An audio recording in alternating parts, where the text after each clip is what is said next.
ஸ்ரீமதி ராமானுஜாய நமः. வசுதேவசுதம் தேவம் கம்சச்சாணூரமர்தனம் தேவகீ பரமானந்தம் கிருஷ்ணம் வந்தே ஜகத்குரும் சச்சிதானந்தரூபாய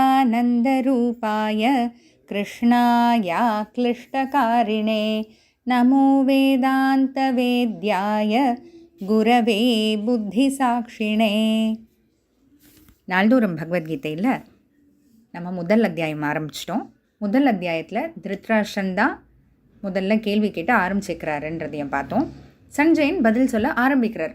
ஏன் பதில் சொல்ல ஆரம்பிக்கிறாருன்னு சொல்கிறேன்னா, ஏன்னா திருத்ராஷ்டிரன் நேரடியான ஒரு கேள்வி கேட்கல, மறைச்ச கேள்வி கேட்கறதுனால சஞ்சயனும் நான் வரிசையாக எல்லாம் சொல்கிறேன், நீ எப்படி புரிஞ்சுக்கணுமோ புரிஞ்சுக்கோன்ற மாதிரி அங்கே யுத்த களத்தில் நடக்கிறது எல்லாத்தையும் சொல்லிட்டு வராரு. அதில் முதல்ல துரியோதனன் தன்னோட ஆச்சாரியன் குருவான துரோணாச்சாரியரை பார்த்து இந்த மாதிரியாக பேசுகிறாரு. அப்படின்னு என்ன மாதிரி பேசுகிறாரு? பஷ்யை தாம் பாண்டு புத்திராணாம் ஆச்சாரிய மகதீம் சமூம் வியூடாம் துருபத புத்திரேண தவ சிஷ்யேண தீமதா. துரியோதனன் தன்னுடைய குருவான துரோணாச்சாரியர்கிட்ட போயிட்டு என்ன சொல்கிறான் துரியோதனன்?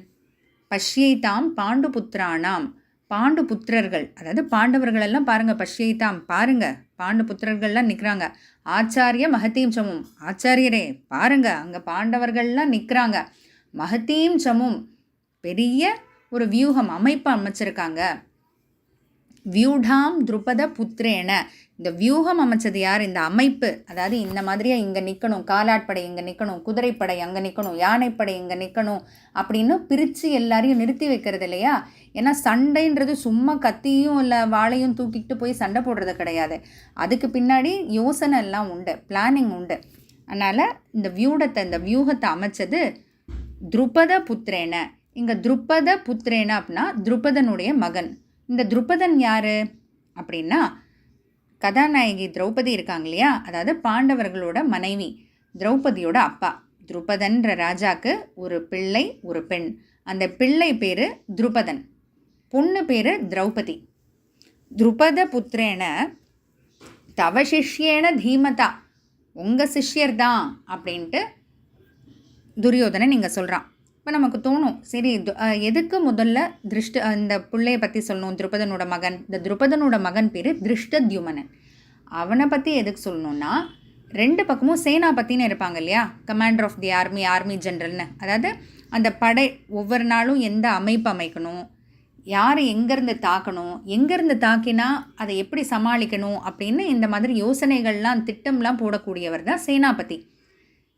பாண்டவர்கள் பக்கம் சேனாபதி திருஷ்டத்யும்னன், துருபத மன்னனுடைய மகன், திரௌபதியோட அண்ணன். இந்த திருஷ்டத்யும்னன் பற்றி சொல்லலாம். சரி, திருஷ்டத்யும்னன்னு சொன்னால் போதாதா?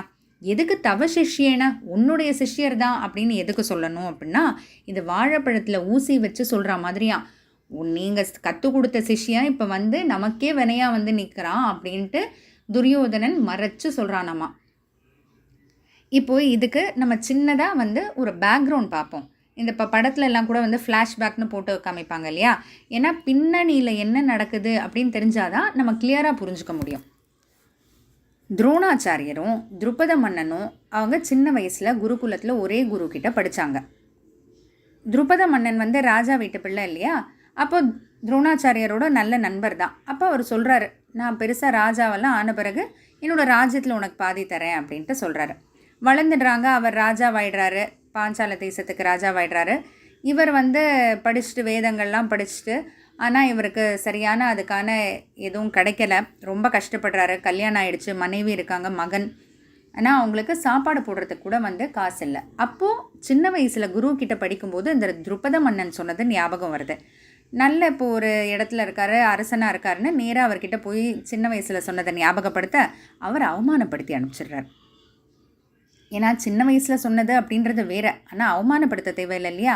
அவர் என்ன சொல்கிறாரு அப்படின்னா, என்னதான் இருந்தாலும் இன்றைக்கி நீ வேறு நிலைமையில் இருக்க, நான் அரசன்ற நிலைமையில் இருக்கேன், நம்ம ரெண்டு பேர்களும் நண்பர்களாக இருக்க முடியாது அப்படின்னு சொல்லி அவமானப்படுத்தி அனுப்பிச்சதுனால அவர் அதை மனசில் வச்சுக்கிறாரு. அவர் அதை மனசில் வச்சுக்கிட்டு அதுக்கு பின்னாடி ஹஸ்தினாபுரத்துக்கு போயிட்டு பாண்டவர்களுக்கும் துரியோதனாதிகள் அவங்க எல்லாருக்கும் குருவாகிறாரு.